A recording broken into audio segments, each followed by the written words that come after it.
Srimati Priyanka ji to address this great meeting.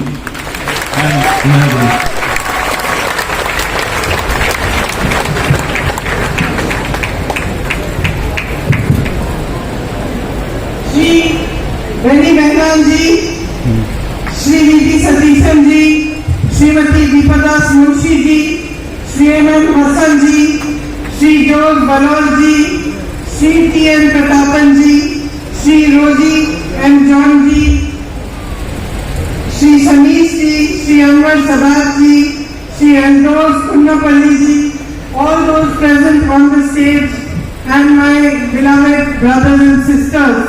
ഏറ്റവും പ്രിയപ്പെട്ടവരെ, അതുപോലെ തന്നെ എന്റെ ഏറ്റവും സ്നേഹനിറഞ്ഞ സഹോദരി സഹോദരന്മാരെ, It is an excellent time, a time for politics and perhaps a time for promises and polemic, but I am here today as your sister, as your fellow citizen, and here in Thrissur, which is the cultural capital of Kerala, I would like to speak to you about something that is far greater than politics and polemic. I would like to speak to you about our country. ഇത് election തെരഞ്ഞെടുപ്പ് സമയമാണ്, വാഗ്വാദങ്ങളുടെ സമയമാണ്, തർക്കങ്ങളുടെ സമയമാണ്, രാഷ്ട്രീയത്തിന്റെ സമയമാണ്. പക്ഷേ ഞാൻ ഇന്നിവിടെ കേരളത്തിന്റെ സാംസ്കാരിക തലസ്ഥാനമായ തൃശ്ശൂരിൽ വന്ന് നിങ്ങളോട് ഒരു സഹോദരിയായി സഹപൗരിയായി സംസാരിക്കാൻ പോകുന്നത് രാഷ്ട്രീയത്തിന് അതീതമായ ഒരു കാര്യത്തെ കുറിച്ചാണ്, നമ്മുടെ രാജ്യത്തെ കുറിച്ചാണ് ഞാൻ നിങ്ങളോട് സംസാരിക്കാൻ പോകുന്നത്. Our country, India, gave us life. This country that is our motherland, this country that teaches us how to overcome anger with love, how to transform suffering into compassion, and how to pluck the stars of hope from the darkest of night. India എന്ന് പറയുന്നത് നമുക്ക് ജീവിതം നൽകിയ നമ്മുടെ രാജ്യമാണ്. ജീവിതത്തിലെ കഷ്ടപ്പാടുകളെ മറികടന്ന് അതിനെ അനുകമ്പയാക്കി മാറ്റുന്നത്, ജീവിതത്തിലെ വെല്ലുവിളികളെ അതിജീവിക്കാൻ നമ്മെ പ്രാപ്തരാക്കുന്നത് ഈ രാജ്യമാണ്. ഏറ്റവും ഇരുണ്ട രാത്രികളിൽ നിന്നും ആകാശത്തിന് തിളക്കമുള്ള പ്രതീക്ഷിത നക്ഷത്രങ്ങളെ പറിച്ചെടുക്കാൻ ഇലക്കെടുക്കാൻ നമ്മെ പ്രാപ്തരാക്കുന്നത് നമ്മുടെ മാതൃഭൂമിയായ ഇന്ത്യയിലെ രാജ്യമാണ്. Our country that has made us proud for its foundation of incomparable spirituality, its unbreakable resilience, its unfailing enterprise, and its immense ability to embrace diversity and thrive in it. നമ്മുടെ രാജ്യം നമ്മളെ അഭിമാനപ്രകടരാക്കുന്നു. രാജ്യത്തിന്റെ മറ്റൊരു രാജ്യവുമായി ഒരിക്കലും താരതമ്യം ചെയ്യാൻ പറ്റാത്ത ആത്മീയത. എന്ത് പ്രശ്നങ്ങളുണ്ടായാലും അതിൽ നിന്ന് പൂർവ്വസ്ഥിതിയിലേക്ക് തിരിച്ചു വരാനുള്ള നമ്മുടെ കഴിവ്, ഒരിക്കലും പരാജയപ്പെടാത്ത നമ്മുടെ പരിശ്രമം, ഇതെല്ലാമാണ് നമ്മുടെ രാജ്യത്തെ മഹത്തരമാക്കുന്നത്. അതുപോലെ തന്നെ രാജ്യത്തെ വൈവിധ്യങ്ങളെ ആലിംഗനം ചെയ്യാനുള്ള കഴിവും ഇതും ഇന്ത്യയെ കുറിച്ച് നമ്മളെ വളരെയധികം അഭിമാനമുള്ളവരാക്കുന്നു.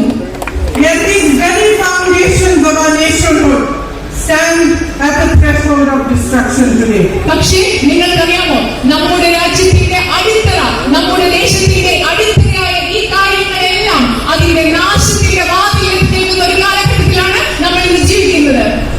I know that some would say that this is not so, that in fact a new India is emerging, one that has developed a new identity and a new found pride and self-assertion.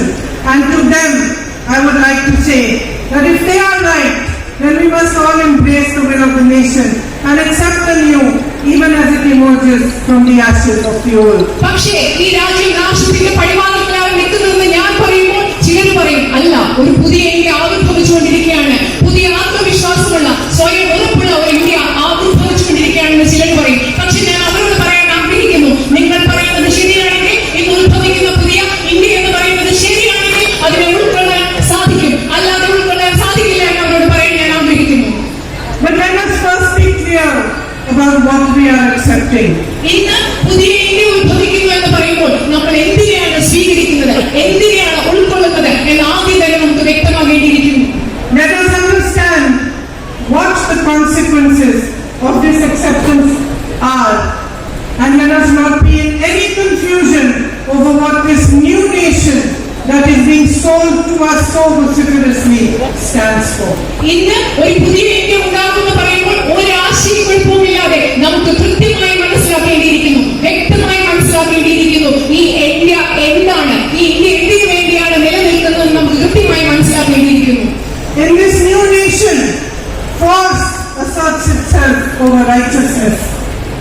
Laws are enacted bypassing the process of democracy and enforced upon people against their will. ഈ പുതിയ India എന്ന് പറയുന്ന ഈ രാജ്യത്ത് നന്മയെക്കാളുപരി ബലത്തിനാണ് പ്രാധാന്യം. ജനങ്ങളുടെ അഭിപ്രായത്തെ മറികടന്നുകൊണ്ട്, ജനാധിപത്യത്തെ മറികടന്നുകൊണ്ടാണ് ഈ പുതിയ ഇന്ത്യയിൽ നിയമങ്ങൾ നടപ്പിലാക്കുന്നത്. Lakhs and lakhs of farmers from across India protest for months against laws that are thrust upon them.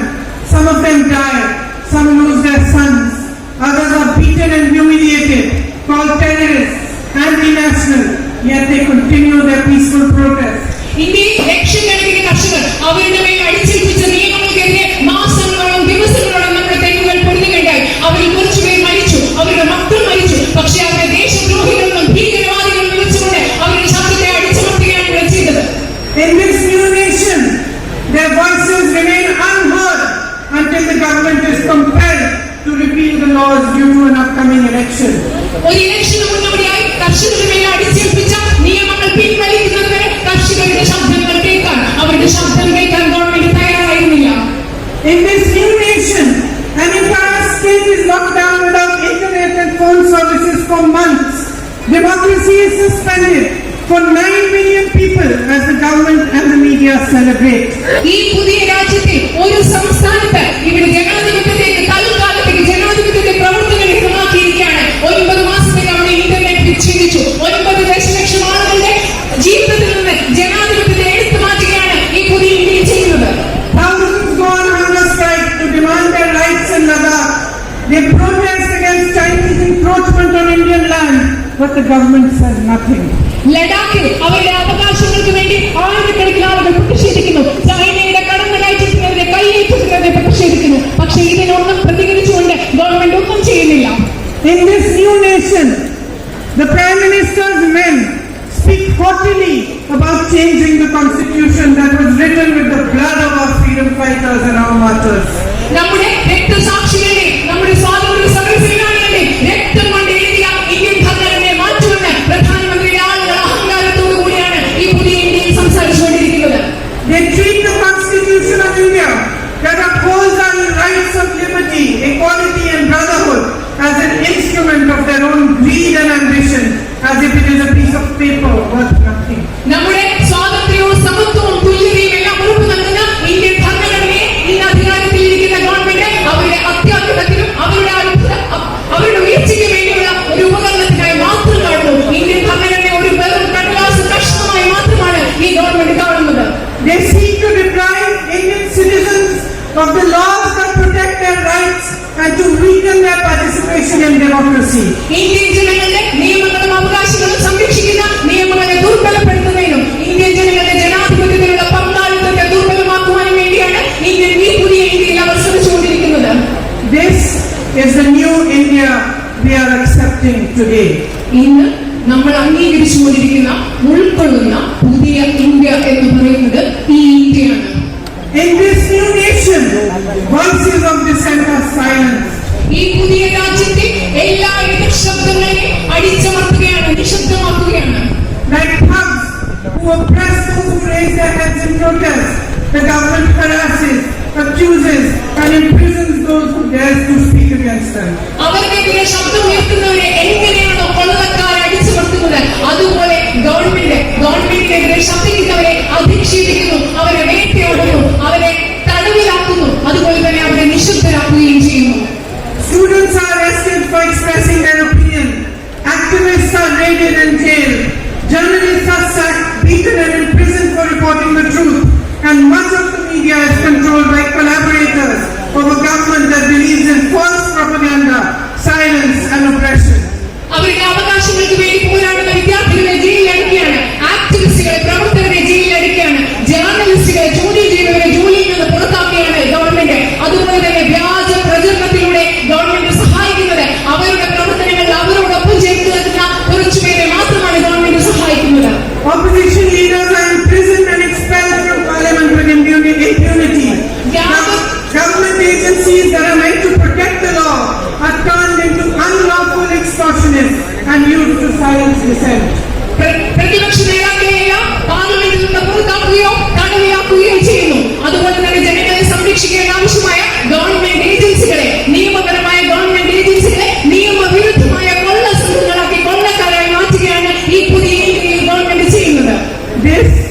is the new India we are accepting today. നമ്മൾ ഇന്ന് ഉൾക്കൊള്ളുന്ന പുതിയ ഇന്ത്യ എന്ന് പറഞ്ഞത് ഞാൻ ഈ പറഞ്ഞ കാര്യങ്ങൾ നടക്കുന്ന ഇന്ത്യയാണ്. In this new nation, uniformity of culture, religion and language is imposed and diversity is stamped out for political gain. ഈ പുതിയ രാജ്യത്ത് ഏകരൂപത്തിലുള്ള ഭാഷയുടെയും സംസ്കാരത്തിന്റെയും മതങ്ങളുടെയും എല്ലാം ഏകരൂപം നമ്മളിൽ അടിച്ചേൽപ്പിക്കുകയും അതുപോലെ തന്നെ ഈ രാജ്യത്തിന്റെ വൈവിധ്യത്തെ തുടിച്ചു നിൽക്കുകയും ചെയ്യുകയാണ്. Laws like the CAA are passed in order to segregate and fracture society. Students are attacked in the temples of their learning. Warring tribes massacre each other in the northeast while the government turns away simply because it brings political benefit to do so. സമൂഹത്തിൽ വിഭജനം ഉണ്ടാക്കുന്നതിനും വെള്ളൽ ഉണ്ടാക്കുന്നതിനും വേണ്ടി പൗരത്വ നിയമഭേദഗതി പോലെയുള്ള നിയമങ്ങൾ നടപ്പിലാക്കുകയാണ്. North ഈസ്റ്റിൽ കുട്ടികളെ വിദ്യാർത്ഥികളെ അവർ പഠിക്കുന്ന സ്ഥലത്ത് അറസ്റ്റ് ചെയ്യുകയും ജയിലിലാക്കുകയും ചെയ്യുകയാണ്. ഗോത്രവിഭാഗങ്ങൾ തമ്മിൽ നമ്മുടെ വടക്കിഴക്കൻ സംസ്ഥാനങ്ങളിൽ പ്രശ്നമുണ്ടാകുമ്പോൾ അവരുടെ രാഷ്ട്രീയ ലാഭത്തിന് വേണ്ടി ഗവൺമെന്റ് ഒന്നും ഇണ്ടാതിരിക്കുകയാണ്. In this new nation, our history is rewritten. We are told what to wear, which language to speak, which gods to revere, and whole sections of society are singled out as traitors. This is the new India we are accepting today. ഈ പുതിയ ഇന്ത്യയിൽ നമ്മുടെ ചരിത്രം അവർ തിരുത്തി എഴുതുകയാണ്. നമ്മളോട് എന്ത് വസ്ത്രം ധരിക്കണമെന്ന് പറയുകയാണ്, ഏത് ദൈവത്തെ ആരാധിക്കണമെന്ന് പറയുകയാണ്. നമ്മുടെ രാജ്യത്തെ മുഴുവൻ അവർ മാറ്റിമറിച്ചുകൊണ്ടിരിക്കുകയാണ്. My sisters, in this new nation, those in power tell women what to wear. They propagate laws that demand women's movements to be registered with the police, and they claim the right to decide whom women can love and whom they can marry. ഈ പുതിയ ഇന്ത്യയിൽ സ്ത്രീകളോട് ഇവിടുത്തെ government ആണ് പറയുന്നത് എന്ത് ധരിക്കണം. Women's movement സ്ത്രീകളുടെ പ്രക്ഷോഭങ്ങൾ നടത്തുമ്പോൾ അത് ഗവൺമെന്റിനോട് രജിസ്റ്റർ ചെയ്യണമെന്ന് പറയുന്നു. ആരെ പ്രണയിക്കണം, ആരെ കല്യാണം കഴിക്കണം എന്നെല്ലാം ഈ പുതിയ ഇന്ത്യയിൽ അവരാണ് നമ്മളോട് പറഞ്ഞുകൊണ്ടിരിക്കുന്നത്. The government protects rapists and defends the oppressors and abusers of women. They vilify victims of heinous crimes, using the entire strength of their administrations to question the characters of victims of abuse. സ്ത്രീകളെ അധിക്ഷേപിക്കുന്നവരെ, സ്ത്രീകളെ ബലാത്കാരം ചെയ്യുന്നവരെ government യാതൊരു പ്രശ്നവുമില്ലാതെ സംരക്ഷിക്കുകയാണ്. അതുപോലെ ആരോപണങ്ങൾ നേരിടുന്ന സ്ത്രീകളെ അവർ അവരുടെ എല്ലാ സംവിധാനങ്ങളും ഗവൺമെന്റിന്റെ സംവിധാനങ്ങളും ഉപയോഗിച്ച് ഒരു ലജ്ജയില്ലാതെ സംരക്ഷിച്ചുകൊണ്ടിരിക്കുകയാണ്. Our Olympic medalists protest for days on the streets, begging to be heard, while their abuser is defended by the Prime Minister and his government. നമ്മുടെ ഒളിമ്പിക് മെഡൽ ജേതാക്കളായ വനിതകൾ നിരത്തി പ്രശ്നങ്ങൾ ലൈംഗിക ആക്രമണം നേരിട്ടവർ അവർ പ്രതിഷേധിച്ചു. പക്ഷേ പ്രധാനമന്ത്രി അത് കേൾക്കാതെ അവരെ അധിക്ഷേപിച്ചവരെ, അവരെ ആക്ഷേപിച്ചവരെ സംരക്ഷിക്കുകയാണ്, അവരോട് അതിക്രമം കാട്ടിയവരെ സംരക്ഷിക്കുകയാണ് ഇന്ത്യൻ പ്രധാനമന്ത്രി ചെയ്തത്. Women are molested and paraded naked before the entire nation in Manipur, and the government does nothing. ഇന്ത്യയിലെ സ്ത്രീകൾ മണിപ്പൂരിൽ അധിക്ഷേപിക്കപ്പെട്ട് ആക്രമിക്കപ്പെട്ട് നഗ്നരായി ഈ രാജ്യത്തിന്റെ മുമ്പിൽ അവരെ പരേഡ് ചെയ്യുമ്പോൾ ഈ ഗവൺമെന്റ് ഒന്നും അവർക്ക് വേണ്ടി ചെയ്തില്ല. Instead, our Prime Minister tells us that he is fighting for the rights of women, and we are told to believe him. അതിന് പകരം അവർക്ക് വേണ്ടി ഒന്നും ചെയ്യാതെ പ്രധാനമന്ത്രി നമ്മളോട് പറയുകയാണ് അദ്ദേഹം ഈ രാജ്യത്തെ സ്ത്രീകളുടെ അവകാശങ്ങൾക്ക് വേണ്ടി പ്രവർത്തിക്കുകയാണ്, അത് നമ്മൾ വിശ്വസിക്കണമെന്നും അദ്ദേഹം നമ്മളോട് പറയുകയാണ്. This is the new India we are accepting today. ഇന്ന് നമ്മളെല്ലാവരും അംഗീകരിച്ചുകൊണ്ടിരിക്കുന്ന സ്വീകരിച്ചുകൊണ്ടിരിക്കുന്ന പുതിയ ഇന്ത്യ എന്ന് പറയുന്നത് ഞാൻ പറഞ്ഞ ഈ ഇന്ത്യയാണ്. In this new nation, policies are made for the benefit of the Prime Minister's monopolist friends as the masses are pushed into unemployment and poverty. ഈ രാജ്യത്തെ ഏറ്റവും അധികം വരുന്ന സാധാരണക്കാർ തൊഴിലില്ലായ്മയിലേക്കും ദാരിദ്ര്യത്തിലേക്കും തള്ളിയെറിയപ്പെട്ടുകൊണ്ടിരിക്കുമ്പോൾ ഈ രാജ്യത്തിലെ നയങ്ങൾ രൂപീകരിക്കപ്പെടുന്നത് പ്രൈം മിനിസ്റ്ററിന്റെ പ്രധാനമന്ത്രിയുടെ കുത്തക മുതലാളിമാരായ ഏതാനും ചില സുഹൃത്തുക്കൾക്ക് വേണ്ടി മാത്രമാണ്. Public assets that belong to the people of India, assets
they don't have the necessary.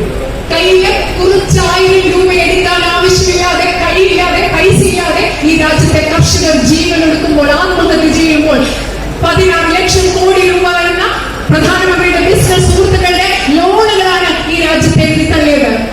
In this new nation, prices of basic commodities, petrol, diesel, gas cylinders, food, anything the ordinary citizen needs to manage his life touch the sky, crushing his livelihood and reducing him to penury. സാധാരണ മനുഷ്യർക്ക് ആവശ്യമുള്ള എല്ലാത്തിന്റെയും, ആഹാരത്തിന്റെയും, ഇന്ധനത്തിന്റെയും, gas സിലിണ്ടറിന്റെയും എല്ലാം വില ആകാശം മുട്ടി വീഴുമ്പോൾ ഈ രാജ്യത്തെ സാധാരണ ജനങ്ങൾക്ക് ജീവിക്കാനുള്ള അവകാശം പോലുമില്ലാതെ സാധാരണ ജനങ്ങളുടെ ജീവിതത്തെ ബുദ്ധിമുട്ടിച്ചുകൊണ്ടാണ് ഈ രാജ്യം കടന്നു പോകുന്നത്. The common man struggles to support his family as unemployment rates are the highest in 45 years. നമ്മുടെ രാജ്യത്ത് 45 വർഷത്തെ ഏറ്റവും വലിയ തൊഴിലില്ലായ്മ നിരക്കുള്ള സാഹചര്യത്തിൽ സാധാരണ മനുഷ്യർ അവരുടെ കുടുംബവും ജീവിതവുമായി മുൻപോട്ട് പോകാൻ ഇവിടെ ബുദ്ധിമുട്ടുകയാണ്.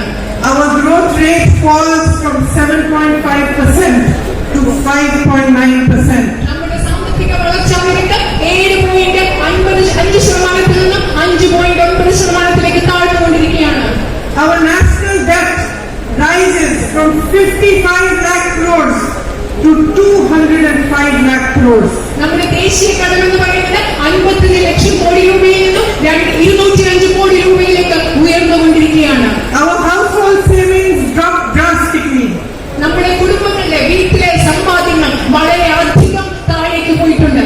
Yet we are fed false figures and we are told to celebrate our booming economy.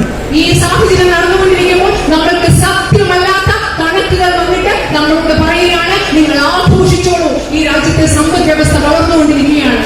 In this new nation, when a pandemic strikes us, millions of migrant labor are thrown out of our cities on a day's notice. They are left to walk hundreds of kilometers towards their villages, risking death and disease with no support whatsoever.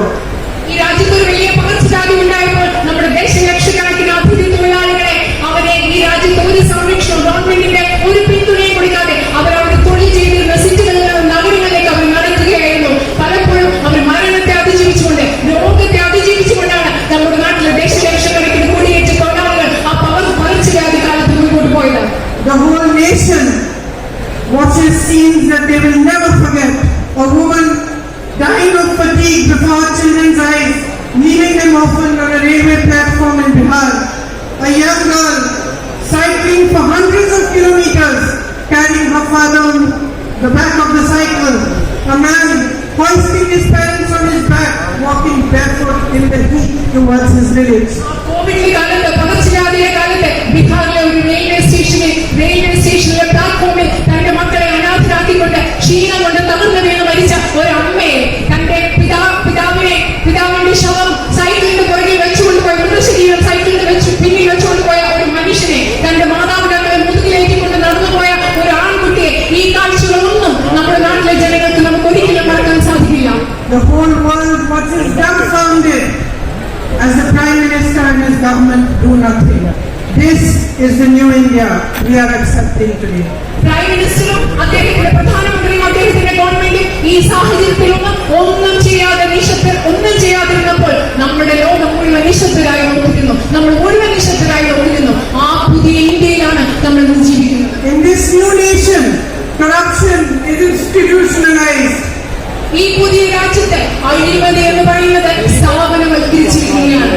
The government passes an ordinance enabling electoral bonds so that political donations can be accepted anonymously from companies. കമ്പനികൾ രാഷ്ട്രീയ പാർട്ടികൾക്ക് സംഭാവന നൽകുന്നത് അവരുടെ പേര് വിവരം വെളിപ്പെടുത്താതെ സംഭാവന നൽകുന്നതിന് വേണ്ടി, തെരഞ്ഞെടുപ്പ് കടപ്പത്രങ്ങൾക്ക് വേണ്ടി, ഇലക്ഷൻ ബോണ്ടിന് വേണ്ടി ഗവൺമെന്റ് ഒരു ഓർഡിനൻസ് നടപ്പിൽ വരുത്തി. It then coerces, harasses and rates companies to extort donations from them. One company's valuation is lower than the amount it donates to the ruling party. Others have cases opened against them before they make hefty donations, and suddenly their problems vanish. കമ്പനികളെ ഭീഷണിപ്പെടുത്തുകയും raid നടത്തുകയും ചെയ്താണ് അവരിൽ നിന്ന് വലിയ തുക സംഭാവനയായി government വാങ്ങുന്നത്. ഒരു കമ്പനി ഗവൺമെന്റ് നൽകിയ സംഭാവനയേക്കാൾ വളരെ കുറവായിരുന്നു ആ കമ്പനിയുടെ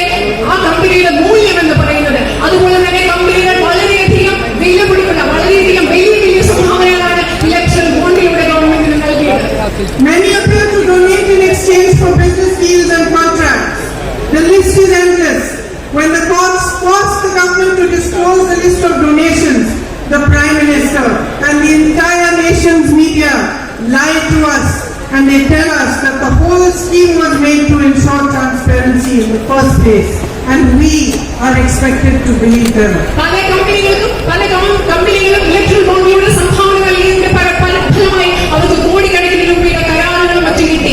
ഈ ആരാണ് സംഭാവന നൽകിയതെന്ന് വെളിപ്പെടുത്തിയ കോർട്ട് ഗവൺമെന്റിനോട് ആവശ്യപ്പെട്ടപ്പോൾ അത് നമ്മളോട് പറയുന്നില്ല. പക്ഷെ നമ്മൾ വിശ്വസിക്കുന്നു ഇതെല്ലാം സത്യമാണ്. രാഷ്ട്രീയത്തിൽ സുതാര്യത കൊണ്ടുവരുന്നതിന് വേണ്ടി, രാഷ്ട്രീയത്തെ ശുദ്ധമാക്കുന്നതിന് വേണ്ടിയാണ് ഇലക്ട്രൽ ബോണ്ട് കൊണ്ടുവരുമെന്ന് ഗവൺമെന്റ് പറയുമ്പോൾ നമ്മൾ വിശ്വസിക്കണം എന്ന് അവർ ആവശ്യപ്പെടുന്നു. This is the new India we are accepting today. ഇന്ന് നമ്മൾ അംഗീകരിക്കുന്ന, ഉൾക്കൊള്ളുന്ന പുതിയ ഇന്ത്യ എന്ന് പറയുന്നത് ഈ ഇന്ത്യയാണ്. In this new nation, institutions are brought to their knees, the judiciary is bullied, and those entrusted with the protection of our freedoms are made to fall silent. ഇന്നത്തെ രാജ്യത്തെന്ന് പറഞ്ഞാൽ രാജ്യത്തിന്റെ ഭരണഘടനാ സ്ഥാപനങ്ങളെ അവർ മുട്ടിലേക്കുകയാണ്, ജുഡീഷ്യറിയെ ഭീഷണിപ്പെടുത്തുകയാണ്. നമ്മുടെ അവകാശങ്ങൾ സംരക്ഷിക്കുന്ന സ്ഥാപനങ്ങളെല്ലാം ഈ രാജ്യത്ത് നിശബ്ദമായി മാറിയിരിക്കുകയാണ്.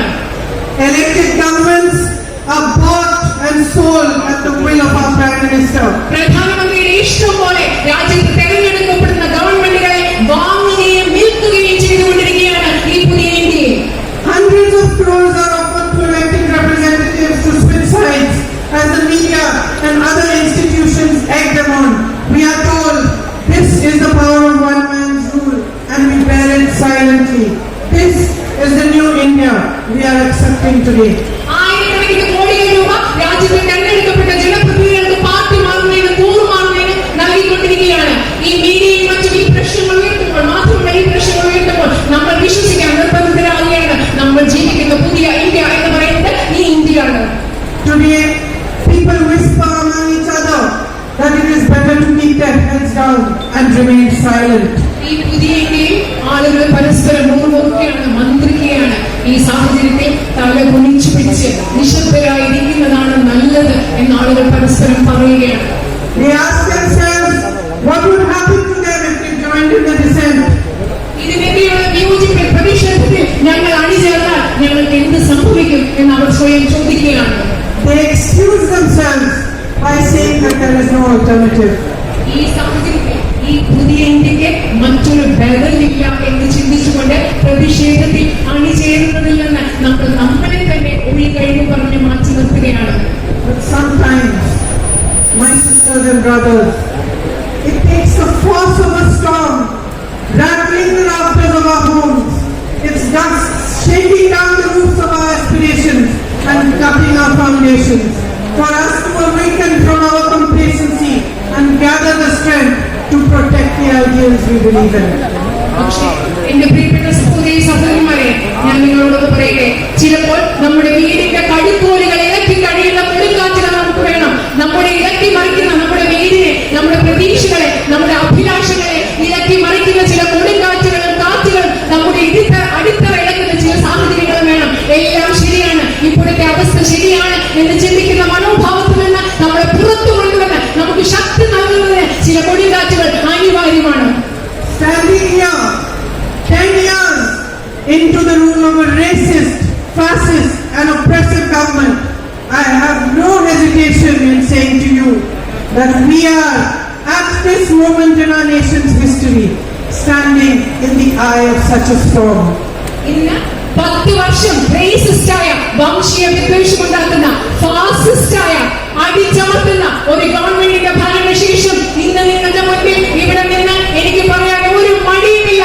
ഒരു വലിയ കൊടുങ്കാറ്റിന്റെ ഇടയിലാണ് ഇന്ത്യക്കാരായി നമ്മൾ ഓരോരുത്തരും നിൽക്കുന്നതെന്ന് പറയാൻ എനിക്കൊരു മടിയുമില്ല. A storm that is wreaking havoc on the soul of India. ഇന്ത്യയുടെ ആത്മാവിനെ തകർത്തുകൊണ്ടിരിക്കുന്ന ഒരു വലിയ കൊടുങ്കാറ്റിനെയാണ് നമ്മൾ ഇന്ന് നേരിട്ടുകൊണ്ടിരിക്കുന്നത്. And I have no hesitation in saying to you that the time has come for each one of you to awaken. എനിക്ക് പറയാൻ ഒരു മടിയുമില്ല. ഇവിടെ ഇരിക്കുന്ന നമ്മൾ ഓരോരുത്തർക്കും ഉയർത്തെഴുന്നേറ്റ് ഈ രാജ്യത്തിന് വേണ്ടി നിൽക്കാനുള്ള സമയം വന്നിരിക്കുന്നു എന്ന് പറയാൻ എനിക്കൊരു മടിയുമില്ല.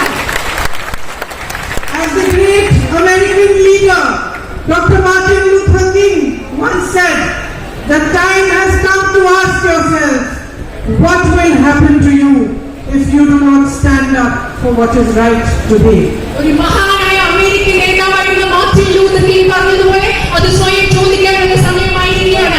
നമുക്ക് എന്ത് സംഭവിക്കും? ശരിക്ക് വേണ്ടി ശരിയോടൊപ്പം നിൽക്കാൻ നമുക്ക് ഇന്ന് സാധിച്ചില്ലെങ്കിൽ നമുക്ക് എന്ത് സംഭവിക്കും എന്ന ചോദ്യം സ്വയം ചോദിക്കാനുള്ള സമയം എന്നായിരിക്കുകയാണ്. In the Srimad Bhagavad Gita, Lord Krishna taught us to set aside fear, greed and ego and embrace the way of love, compassion and humility. ഭഗവത്ഗീതയിൽ ഭഗവാൻ ശ്രീകൃഷ്ണൻ നമ്മളെ പഠിപ്പിച്ചിട്ടുണ്ട്. നമ്മുടെ അഹംഭാവവും ദേഷ്യവും എല്ലാം മാറ്റി നിർത്തിക്കൊണ്ട് വിനയത്തെ, അനുകമ്പയെ ഉൾക്കൊള്ളാൻ, ഭയമില്ലാതെ ജീവിക്കാൻ അദ്ദേഹം ഭഗവത്ഗീതയിൽ നമ്മെ പഠിപ്പിച്ചിട്ടുണ്ട്. How can we watch in silence while our beloved country is overrun by the untamed ego, greed and ruthless arrogance of the BJP, its allies and its supreme leader? ബിജെപിയിലെ സഖ്യകക്ഷികളുടെയും ബിജെപിയുടെ പരമപ്രധാന നേതാവിന്റെയും അഹംഭാവം കൊണ്ട് നമ്മുടെ ഈ രാജ്യം തകർക്കപ്പെട്ടുകൊണ്ടിരിക്കുമ്പോൾ, അവരുടെ അത്യാഗ്രഹം കൊണ്ട്, അവരുടെ വളർച്ചയിലുള്ള താല്പര്യം കൊണ്ട് ഈ രാജ്യം തകർക്കപ്പെട്ടുകൊണ്ടിരിക്കുമ്പോൾ നമുക്ക് എങ്ങനെ നിശബ്ദരായി നോക്കി നിൽക്കാൻ സാധിക്കും എന്ന് ഞാൻ നിങ്ങളോട് ചോദിക്കുകയാണ്. How can we, the nation with the youngest population in the world, allow election after election to be decided on irrelevant and divisive issues, rather than force our leaders to focus on the struggles, the needs and the aspirations of billions of Indians? ഈ രാജ്യത്ത്, ഈ ലോകത്ത് ഏറ്റവും കൂടുതൽ യുവജനങ്ങളുള്ള നമുക്ക് എങ്ങനെ പറയാൻ സാധിക്കും ഇലക്ഷന് ശേഷം, ഓരോ തെരഞ്ഞെടുപ്പിന് ശേഷം ഓരോ തെരഞ്ഞെടുപ്പും രാജ്യത്ത് അപ്രസക്തമായ, രാജ്യത്തെ വിഭജിക്കുന്ന പ്രശ്നങ്ങളുടെ മേൽ തെരഞ്ഞെടുപ്പ് നടത്താൻ നമുക്ക് എങ്ങനെയാണ് അനുവദിക്കാൻ സാധിക്കും? രാജ്യത്തെ ജനങ്ങൾക്ക് പ്രധാനപ്പെട്ട പ്രശ്നങ്ങളെ കുറിച്ച് ചിന്തിക്കാതെ അപ്രസക്തമായ വിഷയങ്ങളിൽ തെരഞ്ഞെടുപ്പ് നടത്തുന്നത് നമുക്ക് സമ്മതിക്കാൻ സാധിക്കില്ല. Brothers and sisters, there is a great battle taking place across our nation today. On one side stand those who want to distract you, divide you and use your power to fulfill their own greed. On the other side stand those who are begging you to unite, to focus on your own future and take your power back into your own hands. നമ്മുടെ രാജ്യത്ത് എന്റെ സഹോദരിമാരെ ഒരു വലിയ യുദ്ധം നടന്നുകൊണ്ടിരിക്കുകയാണ്. നിങ്ങളുടെ ശ്രദ്ധ നിങ്ങളുടെ യഥാർത്ഥ വിഷയങ്ങളിൽ നിന്ന് തിരിച്ചു മാറ്റാൻ, നിങ്ങളെ വിഭജിക്കാൻ ആഗ്രഹിക്കുന്നവർ ഒരു വശത്ത് നിന്ന് യുദ്ധം ചെയ്യുകയാണ്, മറുവശത്ത് ഈ വശത്ത് ഞങ്ങളുണ്ട്. ഞങ്ങൾ നിങ്ങളോട് കേൺ അപേക്ഷിക്കുകയാണ്. ഇവരിൽ നിന്ന് നിങ്ങൾക്ക് ശക്തി തെരഞ്ഞെടുത്ത് തിരിച്ചു പിടിച്ച് ഈ രാജ്യത്തെ സംരക്ഷിക്കാൻ വേണ്ടി നിങ്ങളോട് കേൺ അപേക്ഷിക്കുന്ന മറ്റൊരു വിഭാഗമാണ് ഈ സൈഡിൽ നിന്ന്, ഈ മറുവശത്ത് നിന്ന് മറ്റു ശക്തിയോട് യുദ്ധം ചെയ്തുകൊണ്ടിരിക്കുന്നത്. On one side stand the forces of this new version of India, and on the other stand those who fight for the India that was built from the toil of our people and the blood of our martyrs. ഒരു വശത്ത് നിൽക്കുന്നത് ഈ ഇന്ത്യയുടെ പുതിയ പതിപ്പിന് വേണ്ടി നിൽക്കുന്ന മനുഷ്യരാണ്, മറുവശത്ത് നിൽക്കുന്നത് നമ്മുടെ രക്തസാക്ഷികളുടെ രക്തവും വീർപ്പും കൊണ്ട് പടുത്തുയർത്തുണ്ടാക്കിയ നമ്മുടെ രാജ്യത്തിന് വേണ്ടി നിൽക്കുന്നവരാണ് മറുവശത്ത് ഈ യുദ്ധത്തിൽ നിൽക്കുന്നത്. In this land of Mahatma Gandhi and Sri Narayan Guruji, this land of the great people of Kerala that celebrate Vishu and Onam and Eid and Easter, this land of harmony and plurality, of equality and education, I implore you to recognize that this election is no mere election. ഈ രാജ്യത്ത് മഹാത്മാഗാന്ധിയെയും ശ്രീനാരായണ ഗുരുവിന്റെ രാജ്യത്ത് വിഷുവും ഈസ്റ്ററും റംസാനും ഓണവും ഈദും എല്ലാം ആഘോഷിക്കുന്ന ഈ രാജ്യത്ത്, വൈവിധ്യങ്ങളുടെ രാജ്യത്ത്, ഈ സാഹോദര്യങ്ങളുടെ രാജ്യത്ത് ഞാൻ നിങ്ങളോട് അപേക്ഷിക്കുകയാണ്, ഞാൻ നിങ്ങളോട് പറയുകയാണ്, നിങ്ങളെ ഓർമ്മപ്പെടുത്തുകയാണ്. ഈ തെരഞ്ഞെടുപ്പ് എന്ന് പറയുന്നത് വെറും ഒരു തെരഞ്ഞെടുപ്പ് മാത്രമല്ല. It is a fight for the soul of this great nation. ഈ രാജ്യത്തിന്റെ ആത്മാവിനെ വീണ്ടെടുക്കാനുള്ള ഒരു വലിയ പോരാട്ടമാണ്, ഇന്ത്യയുടെ ആത്മാവിനെ വീണ്ടെടുക്കാനുള്ള ഒരു വലിയ പോരാട്ടമാണ് ഈ തെരഞ്ഞെടുപ്പ്. It is a fight for a democratic India that stood valiantly against tyranny and inequality. It is a fight for the freedom we once took for granted. It is a fight for hope. It is a fight for all that is right. ദുർഭരണത്തിനെതിരെ, സാമ്രാജ്യത്തിനെതിരെ, അസമത്വത്തിനെതിരെ പോരാടിയ ഒരു ഇന്ത്യക്ക് വേണ്ടിയുള്ള ഒരു ഫൈറ്റാണ്, നമ്മുടെ സ്വാതന്ത്ര്യത്തിന് വേണ്ടിയുള്ള ഒരു പോരാട്ടമാണ്. നമ്മളെ ഒരിക്കൽ വളരെ പ്രാധാന്യം നൽകിയിട്ടില്ല ഒരു സ്വാതന്ത്ര്യത്തിന് വേണ്ടിയുള്ള നമ്മുടെ പോരാട്ടമാണ്, നമ്മുടെ പ്രതീക്ഷകൾക്ക് വേണ്ടിയുള്ള പോരാട്ടമാണ് ഈ തെരഞ്ഞെടുപ്പ്. India does not need hatred and anger. It needs unity to survive. It needs love to hold its diverse cultures together. It needs real progress permeating down to each citizen to fulfill the dreams of its millions of young men and women. It needs dissent and justice and equality, and it needs a billion voices to speak their own truths with freedom and fearlessness in order to stand among the great nations of the world and give its children the future they deserve. ഇന്ത്യക്ക് വേണ്ടത് വെറുപ്പും വിദ്വേഷവുമല്ല, ഇന്ത്യക്ക് വേണ്ടത് സ്നേഹമാണ്, മനുഷ്യനെ ഒരുമിപ്പിക്കുന്ന സ്നേഹമാണ്. ഇന്ത്യക്ക് വേണ്ടത് ഐക്യമാണ്. ഇന്ത്യക്ക് വേണ്ടത് ഇവിടുത്തെ ജനങ്ങളുടെ ആയിരക്കണക്കിന് ദശലക്ഷക്കണക്കിന് മനുഷ്യരുടെ ശബ്ദമാണ്, കോടിക്കണക്കിന് മനുഷ്യരുടെ ശബ്ദമാണ്. ഈ രാജ്യത്തിന് മുൻപോട്ട് പോകാൻ, ഇവിടുത്തെ എല്ലാ ജനങ്ങൾക്കും മുൻപോട്ട് പോകാൻ, ഒരുമിച്ച് നിൽക്കാൻ ഇന്ത്യക്ക് വേണ്ടത് ഇതൊക്കെയാണ്, മറിച്ച് വെറുപ്പും വിദ്വേഷവുമല്ല. So my sisters and brothers, as I stand before you today on our motherland, this land that all of us love so dearly, I want to remind you that you have an onerous responsibility towards your country today. ഇന്ന് നിങ്ങളുടെ മുൻപിൽ നമ്മുടെ മാതൃഭൂമിയിൽ നിന്ന് നമുക്കെല്ലാം നൽകിയ നമ്മുടെ രാജ്യത്ത് നിന്ന് നിങ്ങളോട് സംസാരിക്കുമ്പോൾ നിങ്ങളെ ഞാൻ ഓർമ്മപ്പെടുത്താൻ ആഗ്രഹിക്കുന്നു. നിങ്ങൾക്ക് നമ്മുടെ രാജ്യത്തോട്, നമ്മുടെ ഇന്ത്യയോട്, നമുക്ക് ഓരോരുത്തർക്കും, നിങ്ങൾക്ക് ഓരോരുത്തർക്കും വലിയൊരു ഉത്തരവാദിത്വമുണ്ട്. The choice you make for a few days will determine which side will win this battle for India's soul. രാജ്യത്തിന്റെ ആത്മാവിന് വേണ്ടി, ഈ രാജ്യത്തിന് വേണ്ടി നടക്കുന്ന യുദ്ധത്തിൽ ഏതാനും ദിവസങ്ങൾക്ക് ശേഷം നിങ്ങൾ നടത്തുന്ന തെരഞ്ഞെടുപ്പ് തീരുമാനിക്കും ഈ രാജ്യത്തിന് വേണ്ടിയുള്ള, രാജ്യത്തിന്റെ ആത്മാവിന് വേണ്ടിയുള്ള യുദ്ധത്തിൽ ആരാണ് ജയിക്കുന്നതെന്ന്. Choose with the force of dharma in your hearts and the power of truth in your beings. Choose wisely and choose well. നന്നായി തീരുമാനിക്കുക, ബുദ്ധിപരമായി തീരുമാനിക്കുക.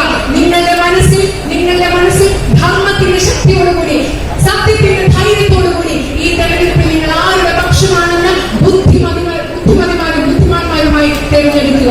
The future of our great nation, for which your forefathers and our forefathers fought, is in your hands today.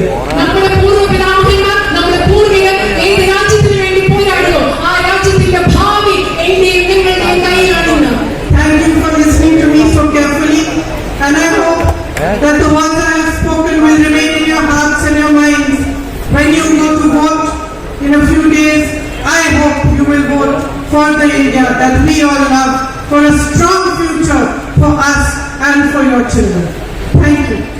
വളരെ നന്ദിയോടുകൂടി, ശ്രദ്ധയോടുകൂടി ഞാൻ പറഞ്ഞത് കേൾക്കുന്നതിന് നിങ്ങളോട് ഞാൻ നന്ദി പറയുന്നു. അതുപോലെ തന്നെ നിങ്ങൾ തെരഞ്ഞെടുപ്പ് വോട്ട് ചെയ്യാൻ പോകുമ്പോൾ ഞാൻ പറഞ്ഞു നിങ്ങളുടെ മനസ്സിലുണ്ടായിരിക്കുമെന്ന് ഞാൻ കരുതുന്നു. നമ്മുടെ ഭാവിക്ക് വേണ്ടി, നമ്മുടെ കുട്ടികളുടെ ഭാവിക്ക് വേണ്ടി നിങ്ങൾ കൃത്യമായ ഒരു തെരഞ്ഞെടുപ്പ് തന്നെ നടത്തുമെന്ന് ഞാൻ വിചാരിക്കുന്നു. നന്ദി, നമസ്കാരം. Now I invite